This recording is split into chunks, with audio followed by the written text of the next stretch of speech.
Hi, hello. Welcome to the episode of Isaiah's Newsstand.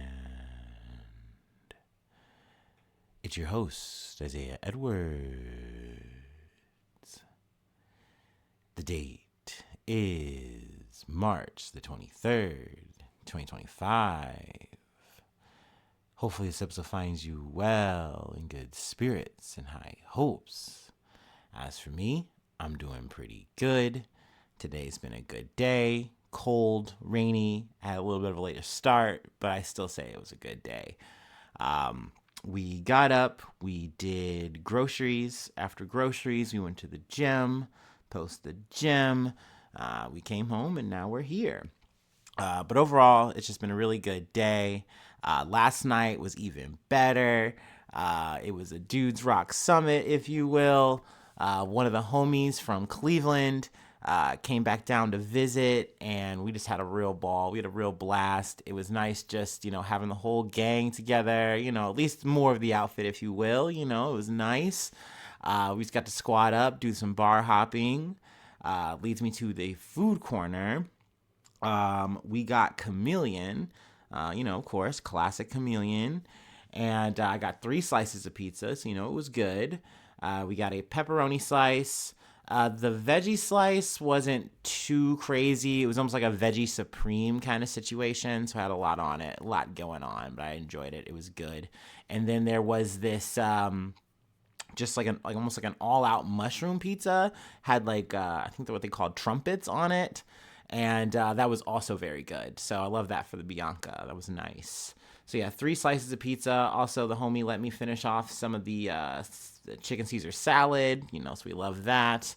I am the garbage disposal for the gang. So, they will still feed me all the things. Let's see. And then we had a little bit of a bonus, a second dinner later on after, all the bar hopping, all the partying. Homie made a soup. It was, I said it with like a question mark. I'm trying to just remember all this ingredients. I'm sure I'm going to miss a ton of them. But there was potato, there was mushroom, and there was lentils. And good golly, it was good. It was yummy. So I ate real well on a Saturday night. I enjoyed myself. It was good to see all my friends and, just have a good time vibing. But yeah, needless to say, I would say the only caveat for today, this Sunday, my stomach has been a bit rumbly in terms of, the food. I think just switching off of the chicken and rice, it's just like my body's like, what are you doing? But, I would do it again, and I'm sure I'll do it again, next Saturday. We'll see, knock on wood. Fingers crossed. Anyway, let's go ahead and do our startup, and we can get into some news.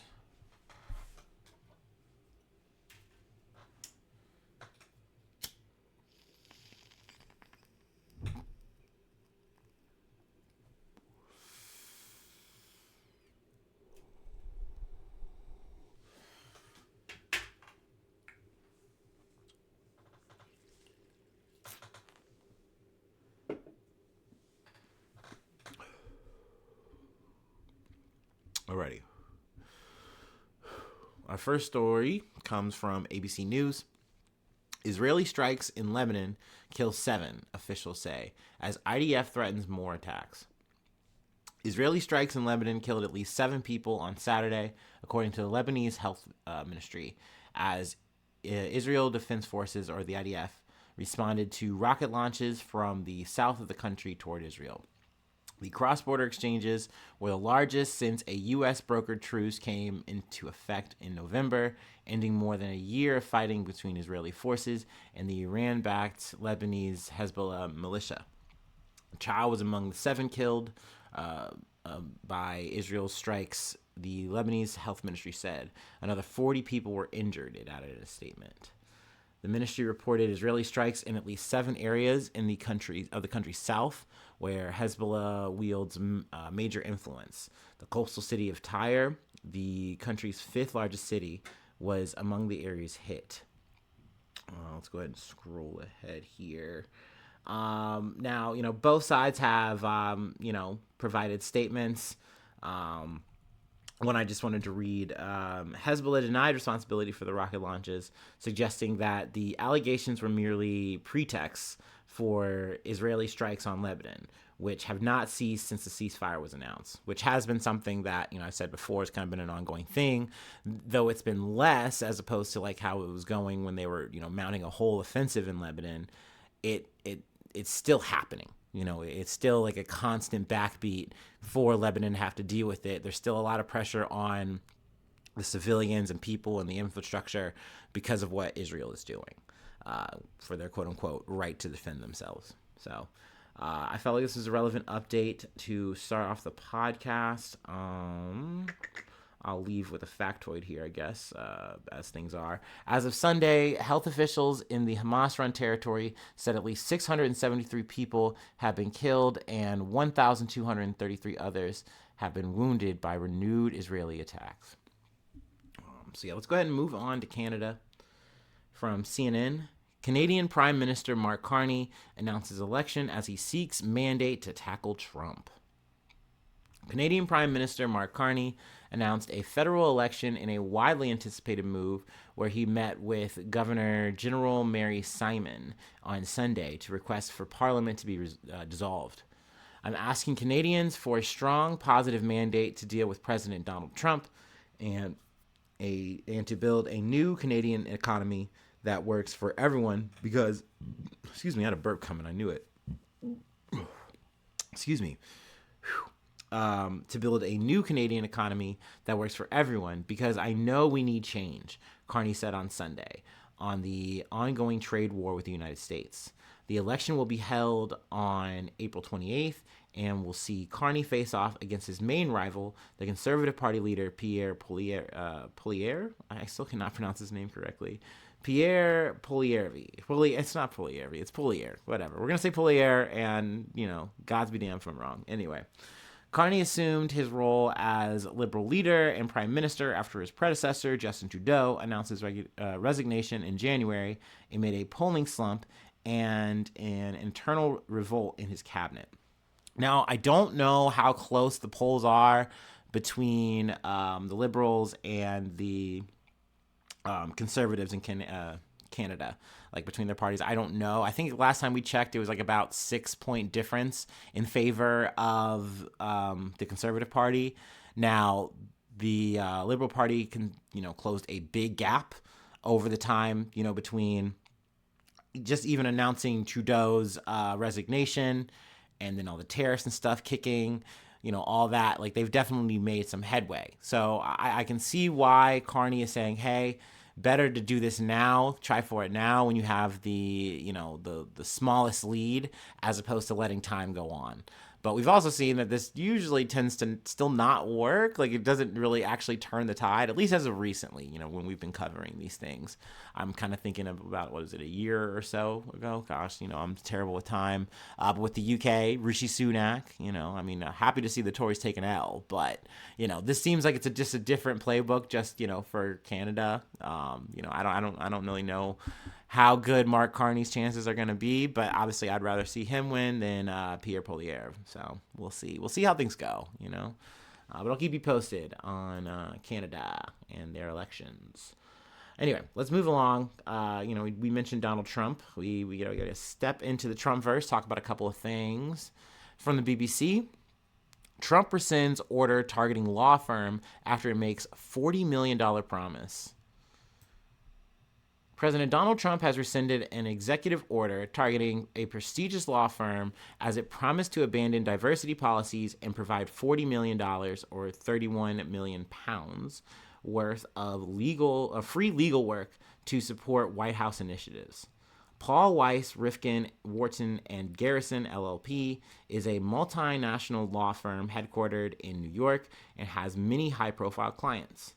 Trump's March 14th order had terminated federal contracts with the firm and suspended security clearances for its lawyers, saying it was undermining the U.S. judicial system. Now, this is essentially a blacklist from the Trump administration when these things hit. I wanted to kind of scroll ahead here. Trump has issued similar executive orders against the law firms Perkins, Coe, and Covington in Burlington. Or Burling, I'm sorry. Not the Coke factory. Burling, yes.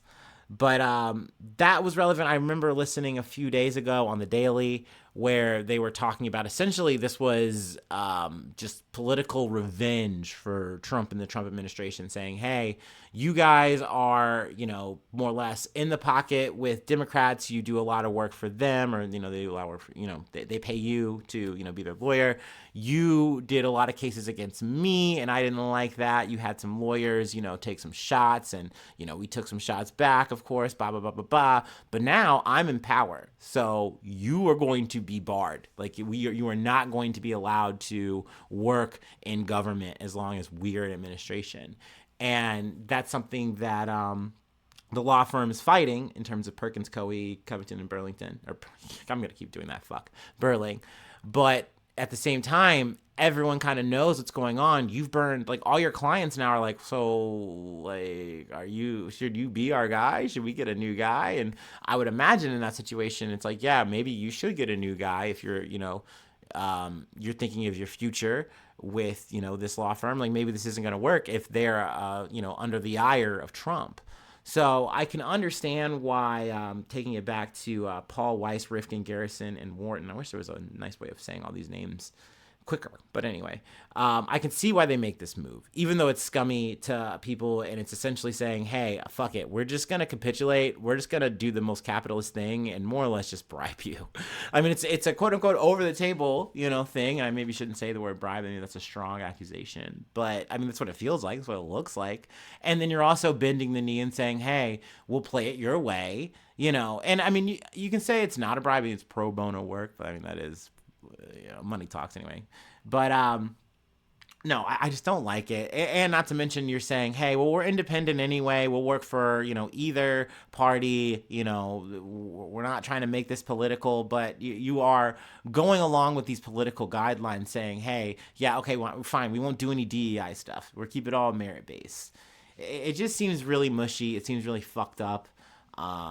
If I do hear anything in terms of the other law firm I mentioned with the Coie one, Perkins Coie, Covington, and Burling, I'll definitely give some updates. But this definitely leaves a sour taste in a lot of people's mouths. I know the Democrats are mad, but not just that. I would assume a lot of people seeing this kind of thing at face value are going to be like, yeah, that's weird. Like, once again, isn't this the guy who said he was going to end the politicization of the government? It wasn't going to be like that. But yet you just keep seeing, revenge.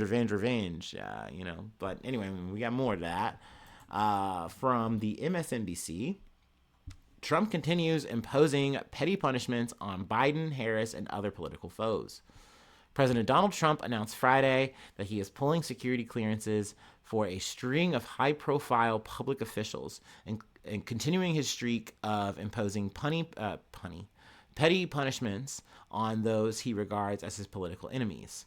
In a memo, Trump said that he decided that it is no longer in the national interest for the following individuals to access classified information. The memo also bars them from unsorted access to secure United States government facilities. The list comprises a who's who of Trump's favorite targets, including former President Joe Biden and his family, former President Kamala Harris, former Secretaries of State Anthony Blinken and Hillary Clinton, his 2016 election opponent, former National Security Advisor Jacob Sullivan, former GOP reps Liz Cheney and Adam Kinzinger, whatever, and attorneys Mark Zaig and Norman Eason, New York Attorney General Letitia James, and Manhattan District Attorney Alvin Bragg, both of whom pursued criminal cases against Trump, were also on the list. As NBC News pointed out, many of those named in Trump's memo had already seen their clearances revoked by Director of National Security Intelligence Tulsi Gabbard earlier this month. So it's redundant. He's also rescinded other people who he felt like betrayed him, like John Bolton. So I mean, there's some yada yada yada here, but I did want to close out with this part. Earlier this week, he announced he was stripping Biden's children, Hunter and Ashley Biden, of security or Secret Service protection. So These are just little things, and they amount to nothing, especially to you or I. Shit, some of us are gonna be like, yeah, who gives a shit? Fuck these people. I don't care. Whatever. But it's just, once again, it's the pettiness of it all. I keep finding myself coming to that and being so annoyed by that, because once again, this is supposed to be the leader of our country. Leader of the fucking free world. You know what I mean? It's crazy that you just see him carrying on like this, like just some petty, fat, petulant king, like. But here we are. I mean, it's just what we have to deal with. So, I try to do my best to cover all this shit. This man is keeping me busy. Anyway, I'm done talking about shitty men that I don't like. I'm going to close out talking about a man I did like. But yes, some parting words for an amazing boxer. But let's go ahead and do our last break, and we'll close it out.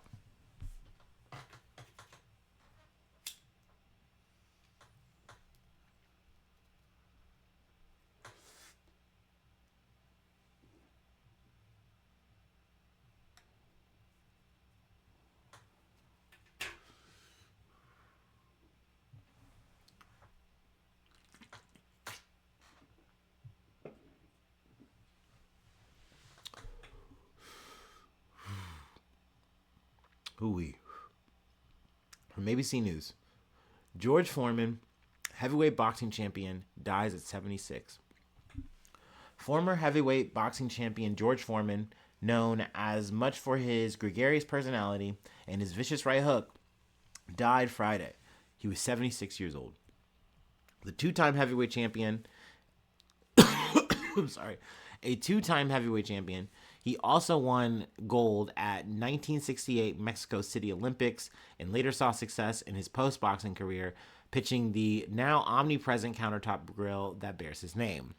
On this podcast, we love a George Foreman grill.